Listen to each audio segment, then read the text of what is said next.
Oke, bismillahirrahmanirrahim. Assalamualaikum warahmatullahi wabarakatuh.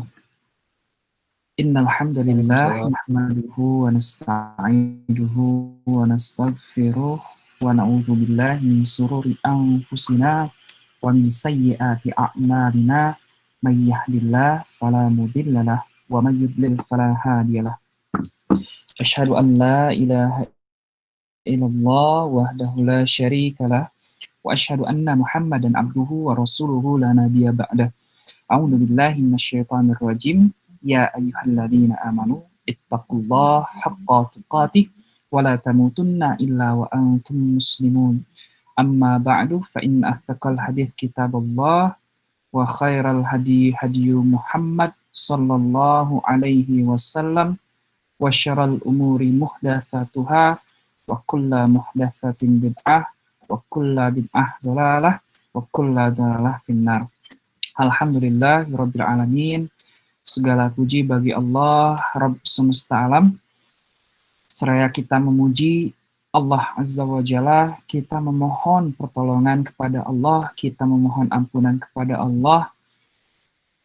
Alhamdulillah kita masih diberi kesempatan untuk bisa bertemu pertama kali setelah bulan Ramadan, setelah Idul Fitri. Setelah sebelumnya kita vakum beberapa lama karena ada yang ujian gitu ya. Alhamdulillah kita bisa mulai lagi untuk bisa merutinkan kembali kajian kita di setiap hari Kamis jam 6 sore. Insya Allah materi kali ini tentang Ma'rifatuddinul Islam. Semoga semangat kita di bulan Ramadan masih terbawa hingga saat ini. Ya, yang di bulan Ramadan rajin ibadahnya, rajin tilawah, rajin qiyamul lail, rajin duha, hatinya lebih terjaga. Semoga setelah bulan Ramadan pun hingga saat ini kita masih bisa untuk menjaganya, insyaallah. Nah,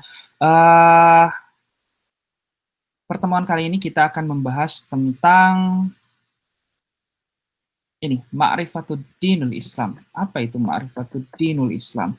Setelah sebelumnya kita bahas tentang Ma'rifatullah, baru masuk Ma'rifatul Rasul, sekarang kita bahas yang ketiga. Ini adalah salah satu dari usul thalathah, 3 landasan pokok yang utama. Jadi kita sekarang akan bahas tentang Ma'rifatuddinul Islam. Apa itu Ma'rifatuddinul Islam? Nah, sebenarnya ini mappingnya. Jadi yang akan kita pelajari di Ma'rifatuddinul Islam itu apa? Yang pertama, dinul Islam. Ma'rifat itu kita mengenal. Ada ma'rifat, ada din, ada Islam. Berarti ada 3 hal ya.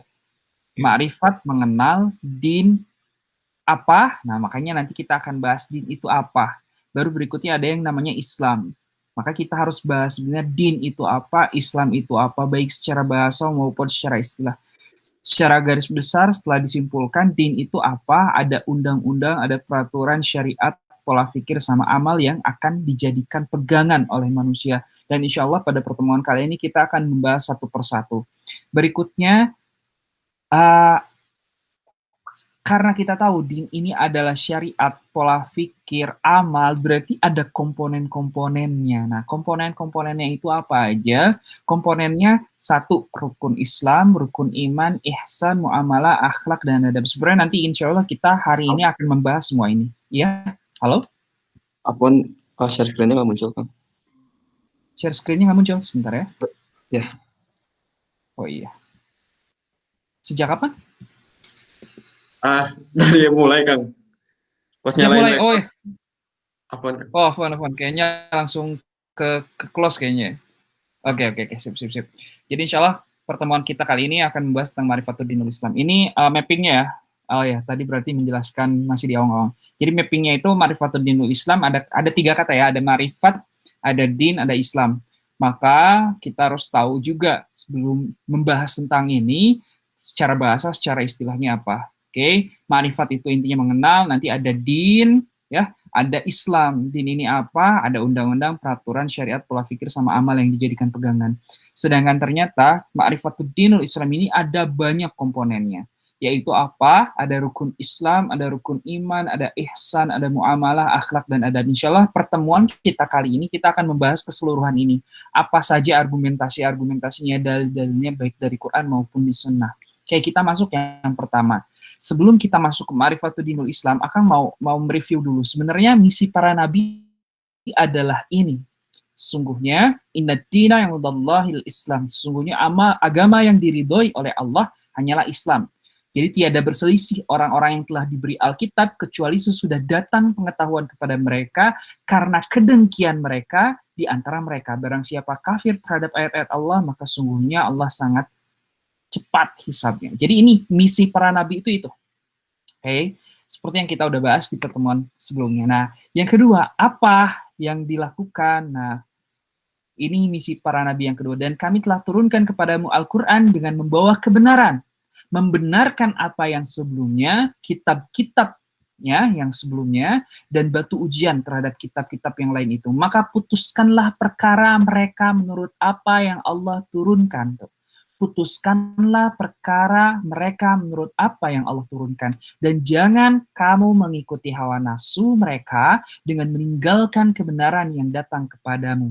Ya, untuk tiap-tiap umat di antara kamu, kami berikan aturan dan jalan yang terang. Nah, makanya tadi ada peraturan, ada syariat, pola pikir, din, itu ya salah satunya. Nanti kita akan bahas satu-satu. Tapi poinnya, kami sudah berikan aturan, kami sudah berikan jalan. Nah, Islam ini membahas tentang segala macam aturan dan jalan-jalan itu, gitu ya. Sekiranya Allah menghendaki, niscaya kamu dijadikan satu umat saja, tetapi Allah hendak menguji kamu terhadap pemberiannya kepadamu. Maka berlomba-lombalah berbuat kebaikan, hanya kepada Allah lah kembali kamu semua, lalu diberitahukannya kepadamu apa yang telah kamu perselisihkan itu. Ini misi-misi para nabi. Nah, kita baru masuk ke makna din. Din itu apa sebenarnya? Gitu ya. Ini di surat Asy-Syura ayat 21. Tapi sebelum masuk ke surat Asy-Syura ayat 21, Kang pengen bahas dulu salah satunya yang tadi ya, yang inna dina indallahil Islam. Udah gitu, yang tentang Ali Imran ya. Jadi sesungguhnya para nabi itu, balik lagi ya, review lagi dari 2 slide yang sebelumnya, sesungguhnya para nabi itu telah membawa misi. Misinya apa? Intinya misinya kemarin udah dibahas, pengembalian penyembahan hanya kepada Allah. Nah, setelah misi itu disampaikan, maka misi yang kedua, para nabi dan rasul diberi kewenangan untuk menyampaikan tertib dalam menyembah kepada Allah. Gitu ya. Jadi yang pertama tuh, yo, sebenarnya yang disembah tuh Allah loh. Zat yang luar biasa, yang sebenarnya kan defaultnya manusia itu takut bencana, takut apa, takut segala macam gitu ya. Nah, karena takut itu mereka melakukan banyak hal. Makanya waktu di Ma'rifatul Rasul kita bahas, oh ada yang menyembahnya dengan cara apa, cara A, cara B, cara C. Oh kalau misalnya tsunami mereka takut akhirnya ada binatang dilemparkan ke lautan gitu misalnya kayak gitu ya. Itu kan intinya karena takut. Nah, makanya akhirnya balik lagi dikasih tahu, sebenarnya yang harus kamu sembah itu Allah gitu. Allah gitu. Nah, setelah tahu dikasih tahu kayak gitu, nah Allah tuh pengen kayak gimana nih? Cara-cara menyembah Allah itu seperti ini, gitu ya. Sama di surat Al-Maidah juga sebenarnya ada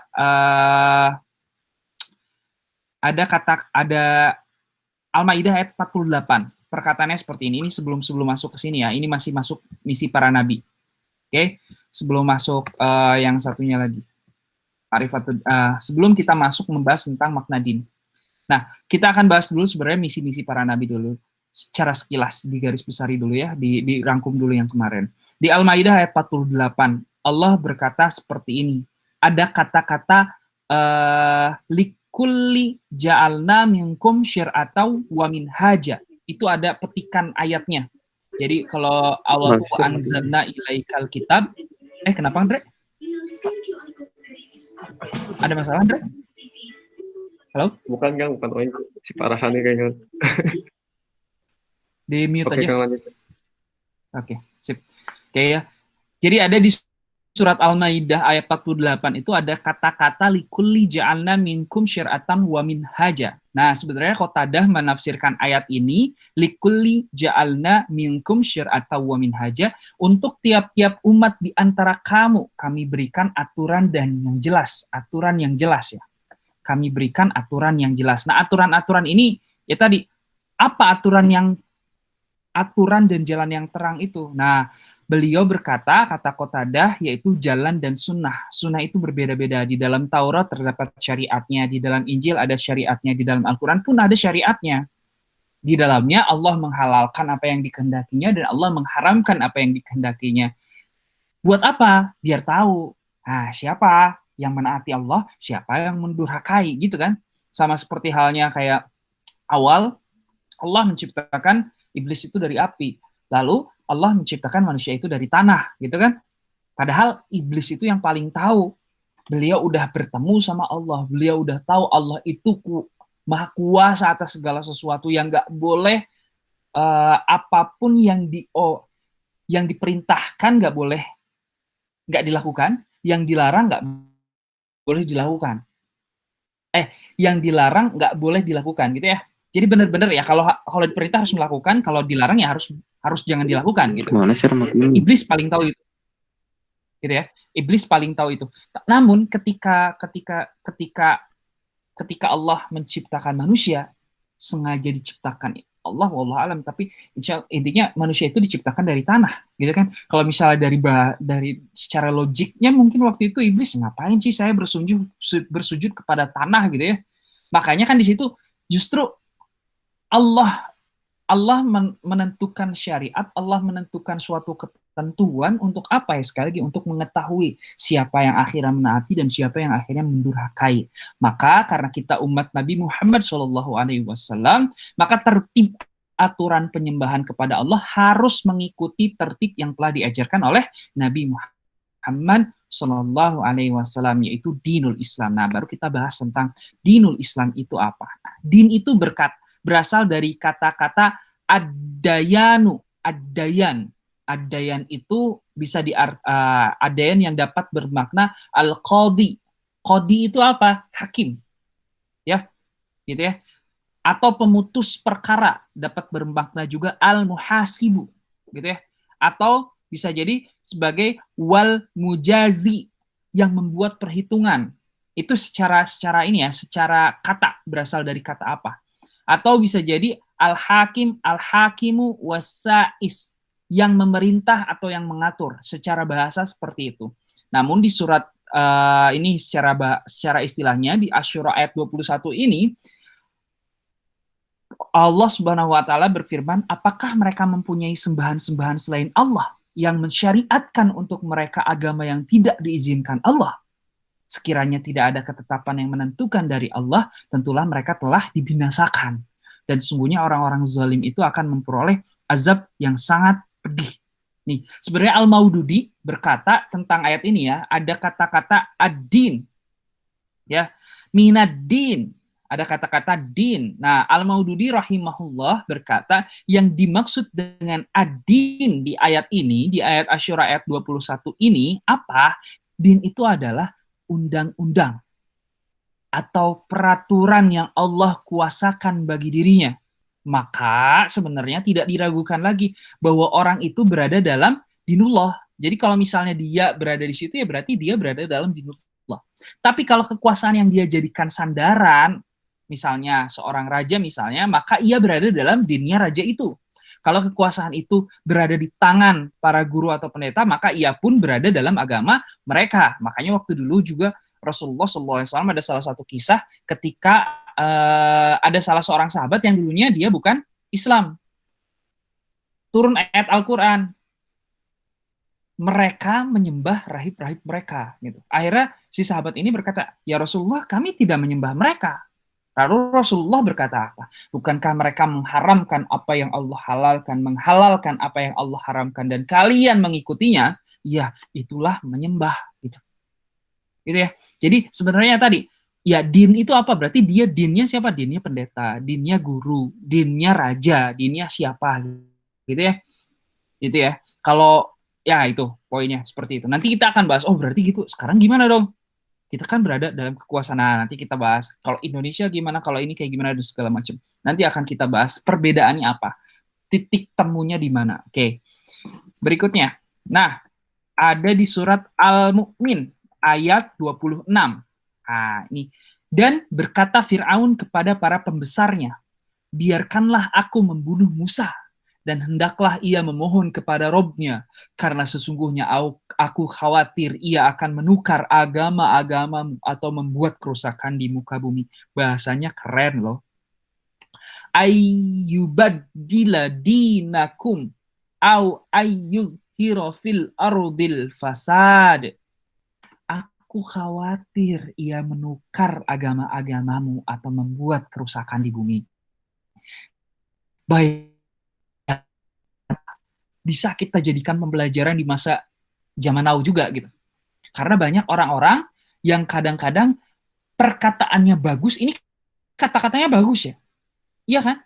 Sesungguhnya aku khawatir ia menukar agama-agamamu dan membuat kerusakan di muka bumi. Gitu. Ada orang-orang yang kayak gitu bahkan di zaman sekarang. Padahal mereka justru malah mereka yang membuat kerusakan di muka bumi. Nah, Al-Maududi rahimahullah mengatakan, kalau diteliti sebenarnya, seluruh yang tercantum dalam Al-Quran berupa rincian kisah Musa alaihissalam menghadapi Firaun, tidak akan lagi ragu bahwa kata ad-din tidak pernah tercantum dalam ayat-ayat yang tadi sebagai agama atau jalan hidup semata. Jadi kalau misalnya kita cari din di Al-Quran, sebenarnya ketika kita cek bahwa nggak pernah din di situ diartikan hanya sebatas agama. Nggak pernah. Namun dimaksudkan sebagai apa? Daulah, undang-undang di kota pada masa itu. Gitu kan? Aku khawatir menukar agama-agamamu. Bukan cuma menukar agama dalam artian din atau agama doang. Din itu sebagai agama doang. Bukan. Tapi benar-benar sebagai undang-undang daulah. Karena ketika sudah berubah menjadi Islam, otomatis ada aturan-aturan yang memang harus dia lakukan. Oh dulu padahal mereka biasa untuk berjudi, mereka biasa untuk minum khamar, mereka biasa untuk segala macam yang mereka suka semaunya gitu. Tapi ketika masuk Islam mau nggak mau semuanya nggak. Ada hal-hal yang haram yang akhirnya nggak boleh mereka lakukan. Padahal mereka dulu sering melakukannya dan suka untuk melakukannya gitu. Jadi aturan gitu. Aturan, undang-undang gitu ya. Dan termasuk dikhawatirkan Fir'aun adalah apabila Musa sukses, kedaulatannya runtuh, undang-undang kehidupan yang berada di bawah kekuasaan para Fir'aun berikut undang-undang dan tradisi nenek moyang mereka akan tercabut dari akar-akarnya. Kebayang ya? Jadi sebenarnya itu yang dikhawatirkan. Jadi kalau kita baca sekali lagi, kalau misalnya kita buka di Al-Quran, semua kata din nggak diragukan lagi bahwa itu bukan diartikan semata sebagai agama, tapi diartikan sebagai daulah undang-undang. Gitu ya. Kasus, misalnya salah satu kasus adalah kasusnya, kasusnya yang tercantum dalam Al-Quran, rincian kisah Musa menghadapi Fir'aun. Tentang kata-kata din yang digunakan dari kisah Musa menghadapi Fir'aun. Oke, gitu ya. Itu adalah makna din. Nah, sebenarnya makna din itu ada banyak. Yang pertama adalah undang-undang, kita akan bahas satu-satu. Berikutnya adalah peraturan, gitu ya. Ada syariat, ada pola fikir, ada amal. Nah, kita bahas satu-satu. Nah, yang undang-undang di surat An-Nur ayat 2, Akang ingin membacakan artinya aja ya. Perempuan yang berzina dan laki-laki yang berzina, maka deralah tiap-tiap seorang dari keduanya 100 kali dera. Dan janganlah belas kasihan kepada keduanya mencegah kamu menjalankan agama Allah jika kamu beriman kepada Allah dan hari akhirat. Dan hendaklah hukuman itu disaksikan oleh sekumpulan orang-orang beriman. Oke, bisa kita simpulkan kan dari ayat ini, dari firman Allah ini, oh berarti ada undang-undang loh, yang ketika seseorang melakukan sesuatu yang sesuatunya itu bermasalah, oke, maka undang-undang ini berlaku. Oh, ada orang yang berzina, ada perempuan dan laki-laki yang berzina. Oh, deraklah mereka 100 kali deraan. Ya pasti kalau misal derak, misalnya ada nauzubillah, tapi mungkin ada kisah, Akang nggak tahu. Misalnya ada kisah, ada seorang hakim itu punya anak. Oh ternyata malah anaknya yang melakukan perzinahan pada saat itu gitu ya. Kalau sekarang kan nggak bisa ya, karena memang mau nggak mau kalau di Indonesia sekarang harus ngikutin aturan Indonesia gitu. Nanti ada bab tersendiri lagi untuk membahas itu.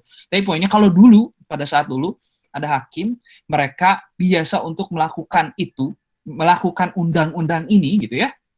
Suatu ketika yang terjadi adalah si anak hakim yang kayak gitu pastikan ada belas kasihan dalam hatinya.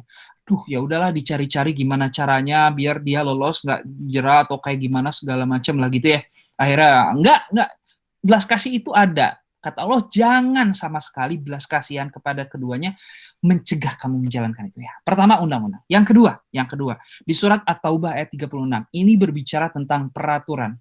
Sesungguhnya bilangan bulan pada sisi Allah adalah 12 dalam ketetapan Allah di waktu Dia menciptakan langit dan bumi di antaranya 4 bulan haram. Itulah ketetapan Allah yang lurus. Maka janganlah kamu menganiaya diri kamu dan diri kamu dalam bulan yang 4 itu, dan perangilah kaum musyrikin itu semuanya sebagaimana mereka memerangi kamu semua, dan ketahuilah sungguhnya Allah beserta orang-orang yang bertakwa. Poin yang kedua ini adalah tentang peraturan, bahwa din ini ada aturan-aturan gitu, ada peraturan-peraturan gitu ya. Berikutnya syariat di surat Yusuf ayat 79. Di surat Yusuf ayat 79. Nih, Allah berfirman seperti ini, maka mulailah Yusuf memeriksa karung-karung mereka sebelum memeriksa karung saudaranya sendiri. Kemudian ia mengeluarkan piala raja itu dari karung saudaranya. Demikianlah kami atur untuk mencapai maksud Yusuf. Tidaklah patut Yusuf menghukum saudaranya menurut undang-undang raja, kecuali Allah menghendaki. Kami tinggikan derajat orang-orang yang kami kehendaki, dan di atas tiap-tiap orang yang berpengetahuan itu ada lagi yang maha mengetahui. Ada syariat, oke? Ada syariat. Berikutnya, di surat Al-An'am ayat 137 ini tentang pola pikir. Allah berfirman, dan demikianlah pemimpin-pemimpin mereka telah menjadikan kebanyakan dari orang-orang musyrik itu memandang baik membunuh anak-anak mereka untuk membinasakan mereka dan untuk mengaburkan bagi mereka agamanya. Dan kalau Allah menghendaki, niscaya mereka tidak mengerjakannya, maka tinggalkanlah mereka dan apa-apa yang mereka ada-adakan. Kebayang ya, memandang baik sesuatu yang padahal kata Allah itu buruk. Apa itu? Pola pikir kan? Yang benar jadi salah, yang salah jadi benar. Bukan cuma sekedar mengikuti, tapi benar-benar sudah terjewantahkan dalam jiwa mereka gitu. Gitu ya. Berikutnya, yang terakhir, ada amal yang dijadikan pegangan manusia. Di surat Asy-Syu'ara ayat 21 tadi. Apakah mereka mempunyai sembahan-sembahan selain Allah yang tidak mensyariatkan agama yang tidak diizinkan Allah? Sekiranya tidak ada ketetapan yang menentukan, tentulah mereka akan dibinasakan, dan sesungguhnya orang-orang zalim itu akan peroleh azab yang pedih. Ada amal yang dijadikan sebagai pegangan. Nah, jadi tadi dari keterangan-keterangan tadi disimpulkan ini mind map-nya. Jadi ini mind map-nya. Oke? Nah, bahwa berbagai peraturan, ada peraturan, undang-undang, syariat, pola pikir, amal yang dijadikan pegangan manusia yang diberlakukan di berbagai negeri kaum muslimin adalah din. Meskipun tidak diakui demikian oleh para pemandunya. Barang siapa yang campur dalam undang-undang itu dan memperturutkan,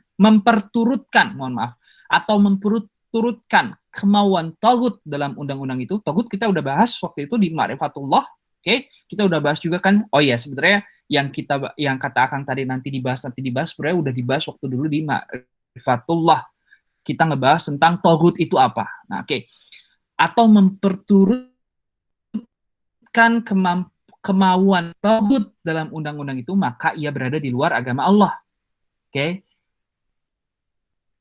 Ia berada dalam agama tagut, meskipun ia mengaku sebagai muslim, meskipun ia mengaku sebagai kaum muslimin.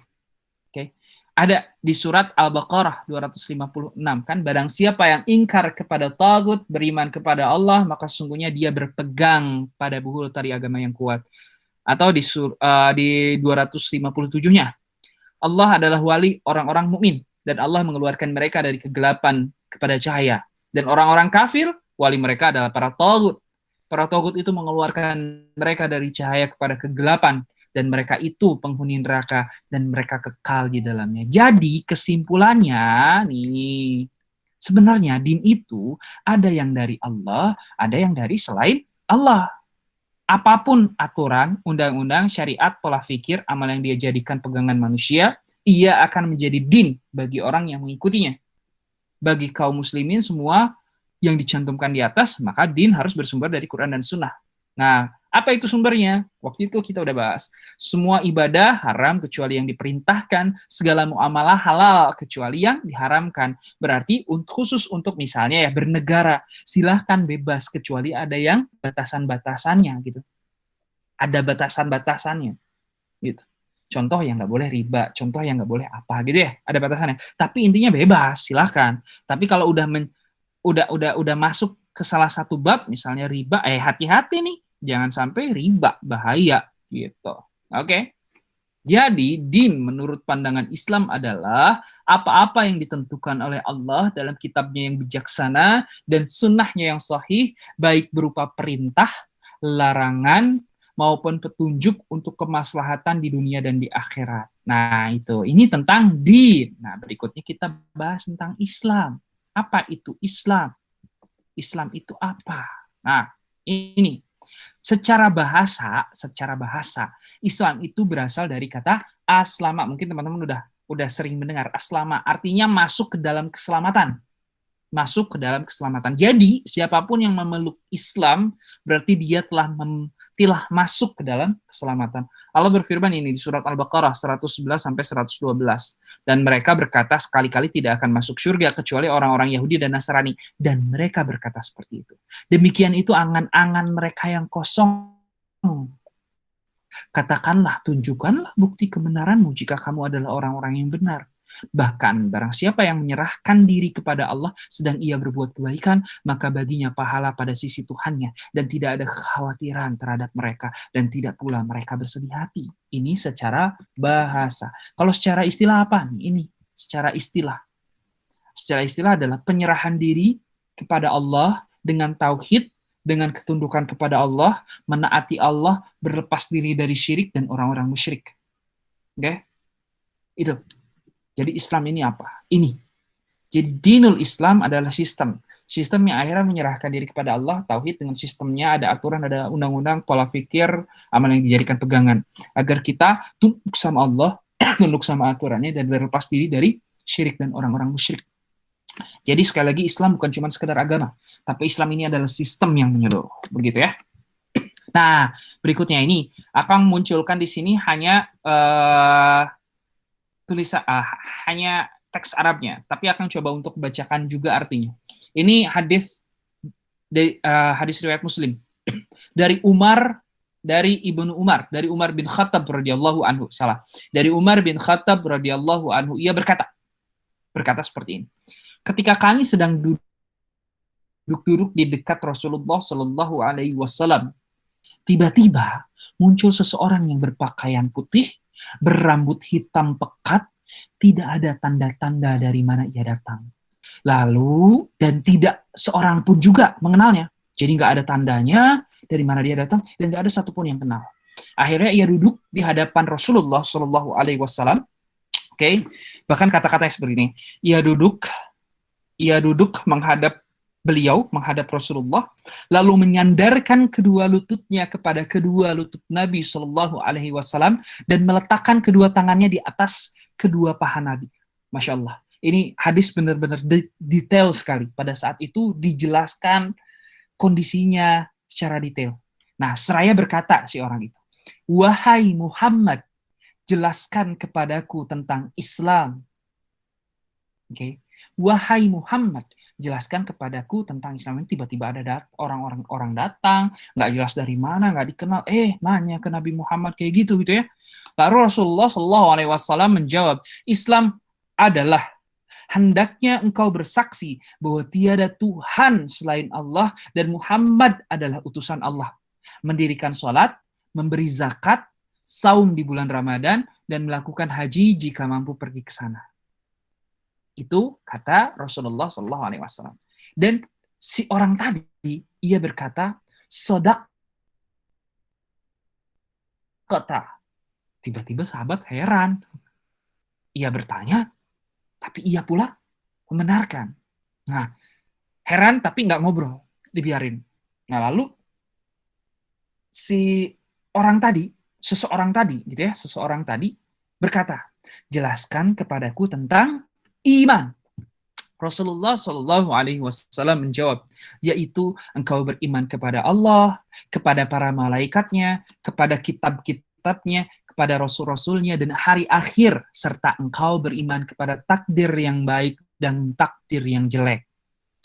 Lalu ia berkata kembali, sodakta. Selanjutnya, jelaskan kepadaku tentang ihsan. Rasulullah Shallallahu Alaihi Wasallam menjawab, yaitu hendaknya engkau beribadah kepada Allah seolah-olah engkau melihatnya. Jika engkau tidak melihatnya, sesungguhnya Allah melihatmu. Orang itu kembali bertanya, beritahukan kepadaku kapan terjadinya kiamat. Kata orang tadi.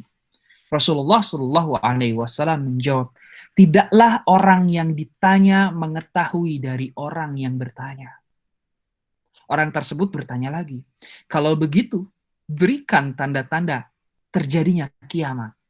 Rasulullah Shallallahu Alaihi Wasallam menjawab, yaitu apabila budak perempuan melahirkan bayi majikannya, dan engkau akan melihat orang-orang yang tidak bersandal, telanjang, para fakir banyak di jalan-jalan, dan orang-orang berlomba meninggikan bangunan rumahnya. Kemudian orang itu berlalu, pergi. Para sahabat terdiam beberapa saat. Lalu Rasulullah Shallallahu Alaihi Wasallam bertanya, Hai Umar, tahukah kamu siapa yang bertanya tadi? Umar menjawab, Allah dan Rasulnya lebih tahu. Rasulullah Shallallahu Alaihi Wasallam menjawab seperti apa? Dia adalah Jibril alaihissalam. Ia datang mengajari kalian tentang agama kalian. Oke. Ini ada salah satu hadis yang panjang, tapi syarat makna. Poin yang ingin diambil pada kesempatan kali ini sebenarnya adalah di sini membicarakan tentang komponen dinullah. Ada rukun Islam, ada rukun iman, ada ihsan. Kebayang ya? Tapi dari hadis ini juga kita bisa banyak dapat pelajaran. Pelajarannya apa? Pelajarannya apa? Pelajarannya? Ayo apa? Pelajarannya adalah bahwa ketika ada yang nggak tahu, bilang aja nggak tahu. Bukan tiba-tiba asal jawab juga. Gitu ya. Ketika ditanya tuh Allah dan Rasul yang tahu. Kami nggak tahu itu siapa gitu. Dan ketika ada sesuatu ya dengerin dulu gitu. Dengerin dulu.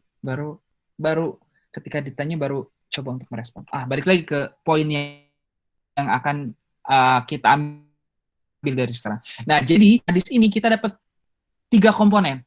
Rukun Islam, rukun iman, sama ihsan. Oke. Berikutnya, nah ini tentang akhlak. Di hadis riwayat Bukhari. Sesungguhnya aku diutus untuk membaikkan akhlak. Oke. Jadi komponen yang berikutnya adalah tentang akhlak. Akhlak. Berikutnya, komponen berikutnya adalah tentang muamalah. Nah, sebenarnya al-muamalah adalah bentuk masdar dari amala yu'amilu muamalatan. Artinya apa? Saling bertindak, saling berbuat, saling beramal, saling. Oke? Nah, ini ada di surat Al-Baqarah 275. Orang-orang yang makan mengambil riba tidak dapat berdiri melainkan seperti berdirinya orang yang kemasukan setan lantaran tekanan penyakit gila. Keadaan mereka yang demikian itu adalah disebabkan mereka berkata telah menghalalkan jual beli dan mengharamkan riba.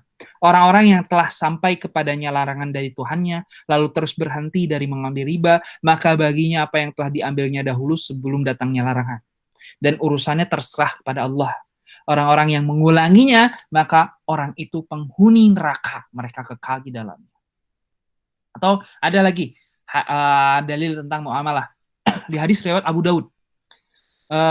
Kedua orang ini konteks tekstualnya seperti ini. kedua orang yang melaksanakan transaksi jual beli itu boleh melakukan pilihan. Jika keduanya jujur dan merangkan dengan jelas, maka akan diberkahi jual belinya itu. Jika keduanya saling menyembunyikan dan berdusta, maka akan dihancurkan keberkahan jual belinya. Nah, berarti ini ada muamalah gitu ya, tentang muamalah bagaimana seorang melakukan jual beli. Nah, salah satu amalah itu apa? Jual beli gitu ya. Oke, gitu ya. Nah, berikutnya ada ini nih. Hadis riwayat Tabrani. Didiklah anak-anakmu pada 3 hal. Mencintai nabimu, mencintai keluarganya, dan membaca Al-Quran. Sebab orang-orang yang ahli Al-Quran itu berada dalam lindungan singgasana Allah. Pada hari tidak ada perlindungan selain perlindungannya, beserta para nabinya dan orang-orang yang suci. Ini tentang adab. Ada juga hadis riwayat Muslim, misalnya di yang lain. Apabila makanan dari salah seorang kamu jatuh, hendaklah diambilnya dan dibersihkan kotorannya dan memakannya, serta jangan dibiarkan untuk syaitan. Oh, ada adab-adab. Cuman di sini ada tanda bintang ya. Gimana kalau misalnya jatuhnya ke tempat kotoran atau kesolokan, kan nggak mungkin diambil. Nah, ini ada teks, makanya kita nggak bisa sekedar tekstual ya sekali lagi. Tapi poinnya di sini yang ingin ditekankan dari hadis tersebut adalah, oh iya, ada adab makanan gitu ya. Jadi 2 hadis tadi, yang didiklah anak sama yang apabila ada makanan, ini berbicara tentang adab-adab tentang makanan yang merupakan bagian dari adab-adab yang diajarkan Rasulullah SAW gitu. Jadi ada adab-adab. Nah, makanya waktu itu balik lagi ke awal, ketika kamu bahas tentang sesuatu, maka kumpulkan. Nah, banyak. Ada hadisnya, ada segala macam tentang adab makanan, baru kita kumpulkan. Nah, baru disimpulkan, oh iya, adab makanan itu makan harus pakai tangan kanan. Oh, ternyata makan itu boleh berdiri atau boleh duduk gitu ya. Karena Rasulullah pernah berdiri, pernah duduk. Oh, makan harus baca doa Allahumma barik lana fima rojaktana. Oh, enggak. Berdoanya apa? Bismillah aja misalnya. Kalau lupa gimana? Bismillah ya awalahu wa akhirah. Kalau beres, alhamdulillahilladzi at'amana wa saqana, dan seterusnya. Gitu ya. Itu ada adab-adabnya. Jadi kumpulin dulu baru. Nah, poin di sini adalah pengen ngasih tahu bahwa sebenarnya komponen dinul Islam itu ada segini gitu ya. Ada 6, rukun Islam, rukun iman, ihsan, muamalah, akhlak, dan adab. Sebenarnya kalau rukun Islam udah jelas cuma 5, rukun iman cuma 6, ihsan yang tadi. Kalau muamalah ada dan lain-lainnya gitu ya, jual beli, ada perjanjian, ada hukum-hukum, ada pernikahan gitu ya. Jadi sekarang kayak misalnya ada pernikahan sama jenis atau apa, ada atau misalnya ada, kenapa pernikahan sesama jenis? Karena ada salah seorang misalnya yang dia laki-laki tapi sebenarnya jiwanya itu perempuan. Nah, gimana lagi? Dah saya mah udah hati saya nggak bisa ini gitu. Makanya akhirnya dia nikah sama ini. Padahal ada aturan yang nggak boleh gitu ya. Misalnya ada warisan gitu ya. Warisan yang laki-laki 2, misalnya anak 1, atau misalnya ketika anaknya yang waktu itu akan cerita, misalnya ada salah seorang keluarga, ada ibu bapak misalnya, dia punya anak. Nah, si anaknya ini benar-benar durhaka sama si bapaknya. Nah, si anak dia punya sebut sajalah ada kakek nenek, karena pengen ngobrolin sampai anaknya. Ada kakek nenek. Kakek nenek ini dia punya anak, ada 2 anaknya. Yang satu soleh, yang satu durhaka. Durhaka banget. Waktu itu akan cerita juga ya, tiba-tiba si anak ini lagi nggak ada gitu ya, ada debt collector datang ke rumah kakek nenek ini. Mana? Tagih, dia punya hutang gitu ya, tiba-tiba kayak gitu. Terakhir malah dia tiba-tiba menghilang, nggak pergi, nggak bilang-bilang gitu ya, malah pergi ke Bali gitu. Udah gitu tiba-tiba ada debt collector lagi yang datang. Kan kacau banget lah. Nah, bener-bener so, anak yang pertama ini udah meninggal gitu ya. Si kakek nenek ini masih ada. Ketika si anak pertama ini meninggal, nah si anak ini kan durhaka banget tuh, boro-boro ngasih gitu, yang ada malah minta terus aja gitu, yang ada syirik. Dah si neneknya ini bukan ibu kandungnya, ibu tirinya gitu ya. Nah, ketika si kakek ini meninggal, kan udah jelas ya, sepersekian lebih besar komponen untuk si anaknya dibandingkan dengan ibunya. Kita nggak bisa, aduh kasihan atulah, nggak bisa, udah ada aturannya. Insya Allah ketika sudah ada aturan, kita mengikuti, akan ada keberkahan di sana. Misalnya ya walaupun dia misalnya sekarang tinggal satu rumah sama kakek nenek, akhirnya kan sama ya kakek nenek ini tinggal sama satu rumah, ketika meninggal kan warisannya harus dibagi. Berarti kan harus gimana gitu ya. Makanya ada aturan-aturan lagi lah. Tapi poinnya kalau misal warisan udah jelas gitu, walaupun kita nggak suka gitu ya. Nah, muamalah itu ada lain-lain dan lain-lainnya. Baru akhlak itu ada akhlak malu, akhlak sabar, akhlak tawakal, akhlak dermawan, akhlak mementingkan orang lain. Adab juga ada, adab masuk WC, adab berpakaian, adab makan, adab tidur, ada lain-lain. Oke, jadi sebenarnya ada banyak gitu ya. Nah, jadi poinnya lagi yang menarik di sini adalah, nah, DKM ini posisinya di mana gitu. DKM ini posisinya untuk ngejelasin semuanya. Tapi poinnya kan cuma 3 tahun. Nah, makanya dari 3 tahun ini dan teman-teman juga nggak bisa selamanya ya, nggak hidup cuma DKM doang, ada ekskul lain, ada ini, ada itu, ada tugas, ada les, segala macam. Maka dibuat sedemikian sehingga DKM ini bukan cuma sekedar mentoring, tapi ada taklim gitu ya.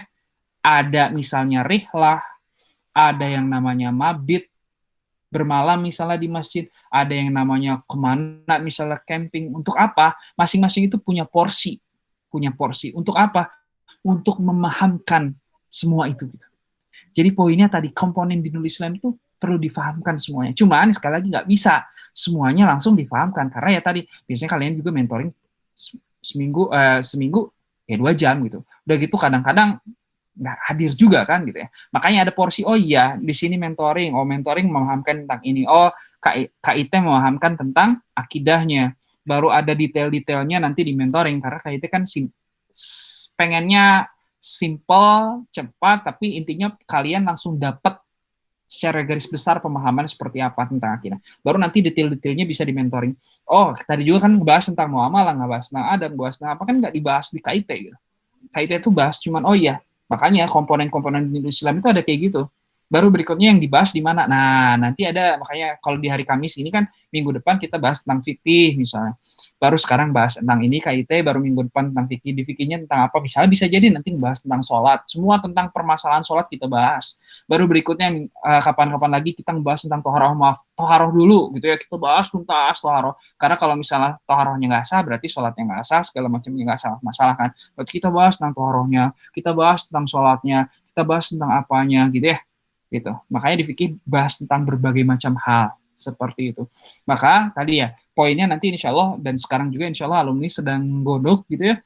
Kira-kira porsinya KIT di mana? Oh, yang materi ini di mana? Oh, materi ini di mana? Materi ini. Nanti kalau misalnya udah, insya Allah akan di-share juga ke teman-teman. Nah, sebenarnya nanti harapan ketika teman-teman keluar dari DKM itu seperti ini.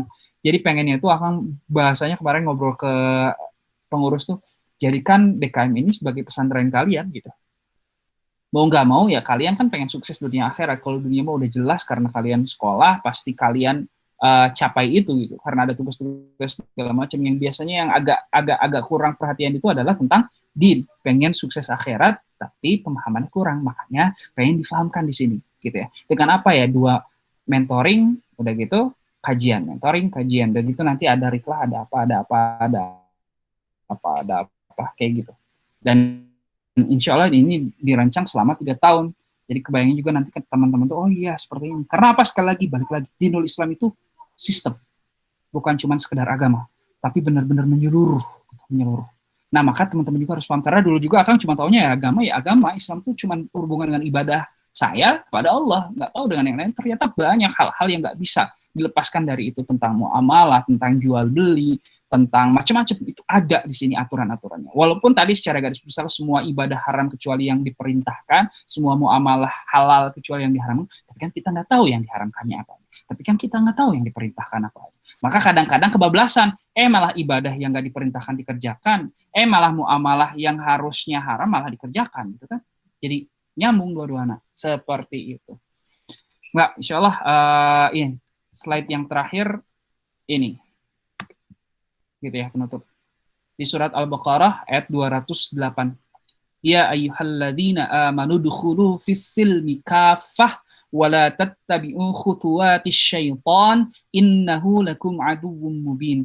Hai orang-orang yang beriman, masuklah kamu ke dalam Islam secara kafah, menyeluruh. Gitu ya, bukan satu-satu, bukan kafir, bukan iman kepada sebagian, kafir kepada sebagian, bukan. Nah, kita kemarin udah bahas juga di di tentang salah satu yang membatalkan syahadatain, beriman kepada sebagian, kafir kepada sebagian, itu nggak boleh kan. Hai orang-orang yang beriman, makanya harus kafah menyeluruh, dan janganlah kamu turuti langkah-langkah setan. Yang kayak gimana ya, langkah-langkah yang nggak menyeluruh itu, cuma setengah-setengah. Saya suka ini doang, saya suka ini doang, nggak bisa. Allah bilang apa ya harus kita, makanya sami'na wa ata'na. Sungguhnya setan itu musuh nyata ya, nyata bagi kamu. Surat Al-Baqarah ayat 208. Sip, enggak. Selanjutnya, jika ada yang mau, persilahkan. Ini gimana nih? Your entire, oh, udah hilang ya screen-nya? Share screen-nya udah ya? Udah, Kang. Oke. Sip. Mangga, bila ada yang mau ditanyakan, dipersilahkan. Insya Allah ini direkam dan nanti akan di-share juga di YouTube. Dan jika ada yang mungkin misalnya nggak keburu di sini ditanyakan, bisa nanti PM atau apa, atau misalnya ada masukan, silahkan. Enggak, ada yang mau ditanyakan? 16.53 ya? Alhamdulillah. Belum ini. Bang, ada yang mau tanya, Bang?